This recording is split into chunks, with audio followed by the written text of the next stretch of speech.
ደግሞ ቡና ማለት ነው።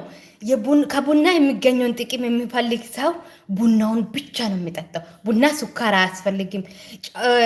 ስሙኝ፣ ቡና ውስጥ ስኳር መጨመርም ስህተት ነው። ጫው መጨመርም ስህተት ነው። እንዲሁ ወተት መጨመርም ጭምር ስህተት ነው። ብላ ብላ ማር አልከን። ዘሩ ቀለጠ፣ ዘሩ ቀለጠ። እኔ ሰምቻለሁ። አሁን ሌላ ሰው እንዳይሰማ። እኔ ሰምቻለሁ። አሁን ሌላ ሰው እንዳይሰማ። እሺ ሆ ደግሞ ልጆች ማር እያልክ ሰምቶ ደግሞ እነሱን በማር በጥብጦ እንዳይጠጡ። ሆ